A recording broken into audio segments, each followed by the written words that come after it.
Selamat malam, Shalom. Pada kesempatan malam hari ini, saya akan menjawab tugas dari Pak Erwin, yaitu presentase mengenai dampak modernisasi bagi lingkungan keluarga dan sekolah dalam bentuk video. Definisi modernisasi. Dalam Kamus Besar Bahasa Indonesia, definisi modernisasi dapat diartikan sebagai sebuah proses pergeseran sikap dan mentalitas sebagai warga masyarakat untuk dapat hidup sesuai dengan tuntutan masa kini. Nah, ada beberapa nih, ada dua definisi modernisasi menurut para ahli. Yang pertama, menurut J.W. Scroll di tahun 1998, modernisasi merupakan penerapan pengetahuan ilmiah pada semua kegiatan dalam bidang kehidupan dan aspek kemasyarakatan, dalam kurung perubahan iptek. Yang satu lagi menurut Koenjaraningrat, yaitu modernisasi adalah usaha untuk hidup sesuai dengan zaman dan keadaan dunia sekarang. Nah, dampak dari modernisasi bagi keluarga itu yang pertama, perubahan fungsi dalam bidang pendidikan. Contohnya, keluarga yang dahulu berfungsi memberikan pengetahuan tambahan dalam hal kognitif tentang pelajaran-pelajaran yang ada di sekolah, kini fungsinya mulai digeser oleh lembaga-lembaga bimbingan belajar. Yang kedua, fungsi sosialisasi anak. Lalu ada fungsi perlindungan, fungsi pemerasan. Contoh dari fungsi pemerasan ini adalah keluarga yang dahulunya bertugas memberikan rasa keintiman, perhatian, dan rasa aman yang tercipta dalam keluarga. Pada zaman modern, perannya sudah mulai digeser oleh babysitter. Ada fungsi rekreatif. Fungsi rekreatif keluarga itu contohnya yang dahulunya berfungsi untuk mencari hiburan, memberikan suasana yang segar dan gembira dalam lingkungan keluarga. Pada zaman modern, perannya sudah mulai digeser oleh media cetak, elektronik, media sosial, ataupun gadget. Nah, pengaruh dari dampak modernisasi bagi keluarga, yang pertama itu pengaruh positifnya terlebih dahulu, yaitu membentuk anggota keluarga menjadi pribadi yang menerima dan terbuka pada hal-hal baru. Pada umumnya, mereka berani menyatakan pendapat, menghargai waktu, memiliki orientasi pada masa depan bukan masa lalu.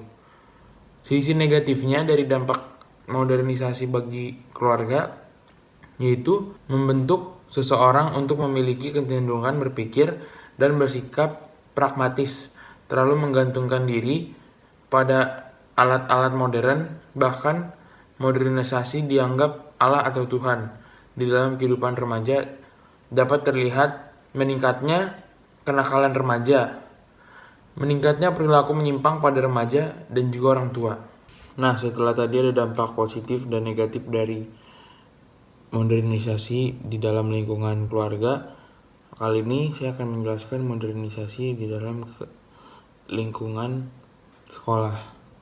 Dampak positifnya yang pertama, yaitu adanya transfer teknologi dari negara maju kepada negara berkembang, sehingga berdampak pada kemajuan pembelajaran dan juga pembangunan setiap sekolah. Yang kedua, semakin berkembangnya ilmu pengetahuan dan teknologi di dalam sekolah tersebut karena adanya ilmu modern dan juga adanya alat-alat yang tentunya sangat modern. Yang ketiga, adanya modernisasi membuat cara berpikir masyarakat berubah semula irasional menjadi rasional. Yang keempat, tingkat kehidupan menjadi lebih baik karena berkembangnya proses pembelajaran. Dalam belajar mengajar terdapat kemantapan. Nah, dampak negatif modernisasi dalam lingkungan sekolah, yang pertama, budaya dalam negeri perlahan tergeser oleh budaya luar negeri karena kemudahan para pelajar untuk mengakses budaya dari luar negeri tanpa adanya filter sama sekali melalui teknologi yang sangat canggih. Yang kedua, munculnya budaya hedonisme dalam sekolah sehingga para pelajar terbentuk pola pikir untuk konsumtif. Hedonisme itu adalah Pandangan hidup yang menganggap bahwa tujuan hidup yang paling utama adalah kesenangan dan kenikmatan. Bagi penganut budaya ini, para pelajar menjalani hidup sebebas-bebasnya demi memenuhi hawa nafsu tanpa batas, seperti ia selalu mempamerkan barang-barang yang dia bawa ke sekolah atau apapun itu, dengan cara dihedon-hedonkan. Yang ketiga, itu sikap individualisme lebih mendominasi. Jadi para pelajar lebih individualismenya lebih mendominasi. Sekian presentasi dari saya, kurang lebihnya sangat mohon maaf. Selamat malam. Shalom. Salam semua, nama saya Angelina. Di sini saya akan menjelaskan tentang apa saja sih dampak-dampak dari modernisasi dalam bidang informasi dan teknologi.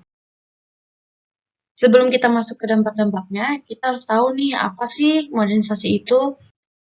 Nah, modernisasi didefinisikan sebagai suatu kondisi perubahan sosial dalam masyarakat dari yang sebelumnya tradisional menjadi modern. Cita-cita dari modernisasi sendiri adalah terbentuknya masyarakat modern. Oleh karena itu, modernisasi lekat dengan prinsip-prinsip yang menjunjung tinggi perubahan, kemajuan ilmu pengetahuan dan teknologi, rasionalitas, dan berwawasan ke depan. Mungkin banyak dari kita yang masih bingung nih, masyarakat modernisasi itu tuh seperti apa? Di sini saya akan memberikan contoh atau ciri-ciri dari masyarakat modernisasi. Yang pertama adalah masyarakat modern menjunjung tinggi HAM dalam memperoleh keadilan, kesempatan, hak, serta kewajiban yang sama. Nah, dari nomor 1 ini, kita dapat bahwa banyak dari masyarakat modern sekarang tuh yang memiliki pola pikir bahwa tidak ada orang yang bisa membantah mereka, mulai dari perkataan, perbuatan, dan pendapat mereka. Itu sebabnya banyak dari mereka yang sangat menjunjung tinggi HAM, dan mereka tuh merasa bahwa mereka punya hak atas segalanya. Lalu yang kedua itu, masyarakat sekarang banyak yang mengikuti perkembangan zaman dan teknologi sehingga ketertarikan terhadap adat itu sangat berkurang. Nah, ciri masyarakat modern yang satu ini tuh mungkin akan sering kita jumpai di lingkungan kita karena banyak dari masyarakat modern yang memiliki ciri seperti ini. Nah, biasanya mereka akan menunjukkan sisi modern mereka yang berbeda dari yang lain. Mulai dari cara berpakaian, gaya rambut, gaya bicara, sampai gaya bersosial pun mungkin akan terlihat jauh berbeda dari masyarakat yang biasa saja. Itu sebabnya mereka kebanyakan melupakan tradisi lama kita yang seharusnya terlupakan oleh kita. Setelah kita sudah tahu nih apa saja ciri-ciri dari masyarakat modernisasi, lanjut kita akan masuk ke topik utama, yaitu dampak-dampak apa saja yang timbul karena adanya modernisasi. Yang pertama itu adalah menghubungkan orang di seluruh dunia. Perkembangan teknologi komunikasi saat ini memiliki dampak global, artinya jika dahulu kita memiliki keterbatasan jarak untuk bisa berkomunikasi dengan orang lain, tidak demikian untuk sekarang. Lalu yang kedua itu adalah penyebaran informasi yang cepat. Jika dahulu kita mengandalkan surat kabar atau televisi, untuk tahu informasi terkini, sekarang internet mengambil peran kedua. Nah, dampak yang kedua ini juga adalah dampak yang sedang terjadi di Indonesia, bahkan di dunia. Karena pandemi COVID-19 ini yang sedang melanda dunia, maka kita juga harus tahu cara penanganannya seperti apa, cara menanggulanginya seperti apa, dan kita juga bisa mencarinya di internet dengan sangat mudah. Lalu yang terakhir adalah munculnya media sosial. Nah, media sosial ini adalah sarana untuk kita bisa berhubung dengan teman, keluarga, kerabat di mana saja melalui suatu platform khusus. Contohnya seperti apa? Contoh sosial media itu seperti WhatsApp, Facebook, internet, Twitter, dan sekarang tuh lagi boomingnya adalah TikTok. Lalu dampak negatif dari modernisasi sendiri, yang pertama itu untuk anak-anak di bawah umur yang lebih banyak menghabiskan waktu menonton TV ketimbang melakukan hal lainnya, seperti belajar dan olahraga. Nah, karena semakin canggihnya teknologi sekarang, anak-anak yang masih di bawah umur yang seharusnya diperbanyak untuk bermain, bersosial, belajar, jadi lebih sering berpikir dengan teknologi dan akhirnya melupakan hal-hal ya lainnya yang jauh lebih bermanfaat. Lalu yang kedua, anak kehilangan kemampuan berbaur dengan masyarakat dan cenderung nyaman dengan kehidupan online-nya. Nah, seperti dampak pertama, anak juga akan jauh lebih tertutup dan cenderung lebih pendiam, yang akhirnya akan menutup sifat sosialnya untuk berbaur dengan lingkungannya karena sudah terpaku dengan gadget yang sampai akhirnya bisa dibilang kecanduan. Lalu yang ketiga adalah kejahatan di internet. Nah, salah satu contoh dari kejahatan online atau bisa dibilang kejahatan di internet adalah menyebarkan berita yang tidak benar dan tidak sesuai dengan fakta. Itu sangat berbahaya untuk para pembacanya karena akan terjerumus dengan berita hoax tersebut. Lalu yang terakhir adalah pornografi, perjudian, penipuan, dan tayangan kekerasan. Nah, karena memang semakin canggihnya dunia kita ini, maka akan banyak sekali cara untuk mengakses situs-situs yang tak pantas untuk dikunjungi, seperti dampak yang di atas. Karena juga tanpa kita mencarinya, situs-situs ini juga akan muncul sebagai iklan dan membawa kita kepada website mereka. Lalu, apa saja cara-cara yang bisa mengatasi dan menanggulangi dari dampak-dampak negatif yang baru saja kita bahas tadi? Nah, di sini saya akan memberitahu cara-cara untuk mengatasinya. Berikut cara-caranya. Yang pertama, itu gunakan teknologi untuk menjalin hubungan dengan orang yang sudah dikenal saja. Lalu yang kedua, perlunya penegakan hukum yang berlaku dengan dibentuknya polisi internet. Lalu yang ketiga, menghindari pemakaian telepon seluler yang berfitur canggih oleh anak-anak di bawah umur dan lebih mengawasi penggunaan telepon seluler. Lalu yang keempat, perbanyak membaca buku-buku yang bersifat edukatif dan bersifat keimanan, serta aplikasi komputer yang bersifat mendidik. Karena memang banyak sekali teknologi yang mengeluarkan fitur-fitur baru, akhirnya tuh anak tuh lebih milih menggunakan handphone atau laptop atau tab ketimbang menggunakan buku-buku. Itu sebabnya di sini saya menganjurkan untuk lebih banyak lagi membuka buku-buku yang bersifat edukatif dan bersifat mendidik. Lalu yang terakhir itu perlunya pengaturan waktu untuk berada di depan komputer atau televisi. Karena banyak sekali anak-anak di bawah umur juga yang sekarang itu bisa dibilang sudah lupa waktu tentang menggunakan teknologi sekarang karena sudah merasa nyaman. Itu sebabnya cara mengatasinya itu perlunya pengaturan waktu untuk mereka ya, kapan saja bisa berhenti, kapan saja harus selesai menggunakannya, dan kapan bisa lagi menggunakannya. Itu saja yang mungkin bisa saya bagikan kepada kalian semua. Semoga bermanfaat. Dan terima kasih atas perhatiannya. Tuhan Yesus memberkati. Hai, perkenalkan nama saya Cindy Claudia Manurung, kelas 11 MIPA SMA Cahaya Sakti. Kali ini saya akan membahas tentang dampak modernisasi terhadap lingkungan keluarga dan lingkungan sekolah. Sebelumnya, kita akan membahas tentang pengertian dari modernisasi. Nah, banyak sekali para ahli yang sudah mengemukakan tentang pengertian dari modernisasi.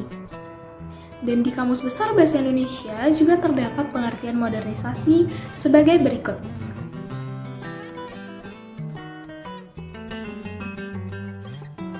Nah, dari sekian banyak para ahli yang sudah mengemukakan tentang pengertian modernisasi, dapat kita simpulkan bahwa modernisasi adalah suatu proses pergeseran yang terjadi kepada individu maupun masyarakat secara holistik sesuai tuntutan zaman yang di dalamnya mengungkapkan semangat untuk hidup, bersikap, berpikir secara efektif, efisien, praktis, sederhana, menghargai kehidupan, dan menghargai waktu. Selanjutnya kita akan membahas tentang dampak modernisasi bagi lingkungan keluarga. Dampak modernisasi bagi lingkungan keluarga dapat kita lihat pada perubahan fungsi keluarga. Yang pertama adalah fungsi pendidikan. Keluarga dahulu bertanggung jawab melatih anak usia dini dalam hal fisik, mental, spiritual, dan pada zaman sekarang fungsinya mulai digeser oleh lembaga-lembaga pendidikan. Keluarga dahulu bertanggung jawab memberikan pengetahuan tambahan yang bersifat kognitif, pengetahuan tentang pelajaran-pelajaran di sekolah yang sekarang fungsinya telah digantikan oleh lembaga-lembaga pendidikan anak usia dini. Bahkan seiring berjalannya waktu mulai muncul yang namanya homeschooling. Orang tua memilih untuk langsung mendatangkan guru ke rumah untuk mengajari dan untuk melatih anak mereka. Orang tua sekarang lebih percaya kepada guru-guru seperti itu untuk mengajari anak-anak mereka. Yang kedua adalah fungsi sosialisasi anak. Keluarga yang dahulu bertugas membentuk kepribadian anak, memperkenalkan pola tingkah laku, sikap, cita-cita, keyakinan, dan nilai-nilai yang terkandung di dalam kelompok sosial maupun masyarakat, kini pada zaman modern perannya mulai digeser. Peran keluarga tersebut diambil alih oleh lembaga-lembaga training yang menawarkan jasa pembentukan kepribadian.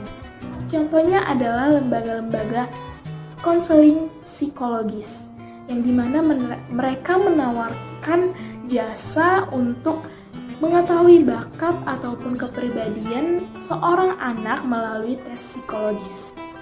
Yang ketiga adalah fungsi perlindungan anak.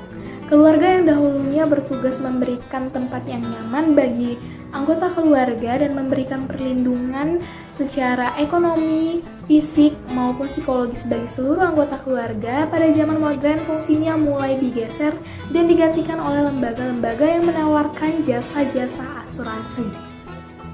Yang keempat adalah fungsi perasaan. Keluarga yang dahulunya bertugas untuk memberikan rasa kasih sayang, rasa nyaman, perhatian terhadap keluarga, kini fungsinya telah digantikan oleh baby sister atau daycare. Yang kelima adalah fungsi rekreatif.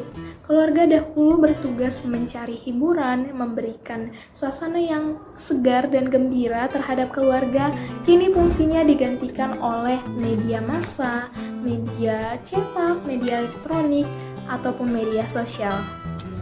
Nah, teman-teman semuanya, kita mengetahui bahwa setiap dampak itu pasti ada dampak positif dan negatifnya.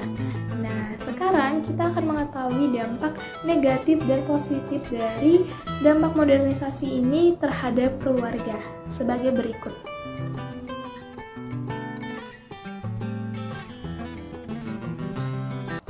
Selanjutnya kita akan membahas tentang dampak modernisasi di lingkungan sekolah. Berikut dampak positif dari modernisasi bagi lingkungan sekolah. Yang pertama adalah dahulu siswa hanya dapat mencari materi menggunakan buku. Sekarang siswa sudah dapat mengetahui berbagai materi pelajaran menggunakan media komunikasi, yaitu melalui internet.